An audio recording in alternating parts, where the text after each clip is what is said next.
Bonjour, Juliette Halifax, chercheuse en démographie à l'APRADIS, un centre de formation en travail social. Alors aujourd'hui, je ne travaille pas spécialement sur l'adoption, mais plus particulièrement sur tout le champ de l'intervention sociale.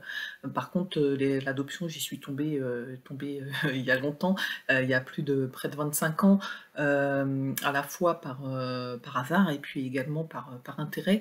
J'étais en effet assez curieuse de pouvoir étudier cette filiation qui n'est pas biologique dans une société qui me semble très normée et également très individualisée.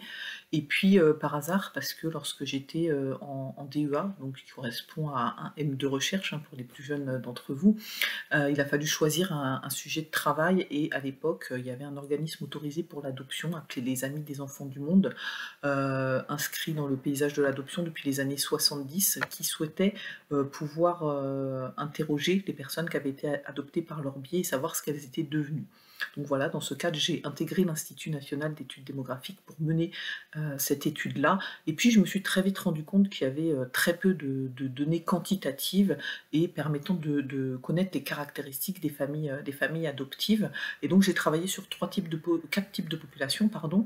Les enfants adoptés, les parents adoptifs, mais également en amont les candidats à l'adoption et puis les pupilles de l'État, puisque j'ai été en charge de l'enquête sur les pupilles de l'État en 2005, lorsque celle-ci a été transférée à l'Observatoire national de l'enfance en danger où je travaillais.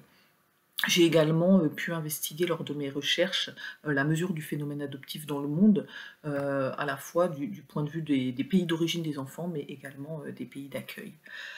Voilà, alors du colloque plus particulièrement, je vais vous parler de la mesure du phénomène et des caractéristiques des familles adoptives, que ce soit les adoptés ou les parents adoptifs, principalement à partir de deux sources de données.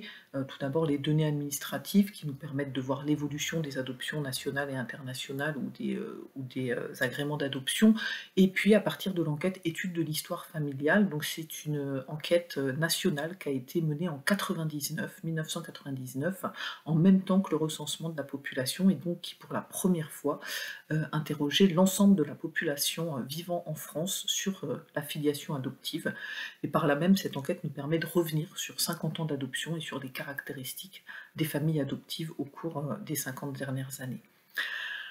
Comme vous l'avez compris, moi aujourd'hui je ne travaille pas spécialement sur l'adoption, par contre je suis très régulièrement sollicitée par des étudiants, des journalistes ou également des personnes adoptées sur ce sujet-là, et donc je ne doute pas de l'intérêt que va avoir ce colloque pour l'ensemble du public et je serai ravie de vous y retrouver. À bientôt.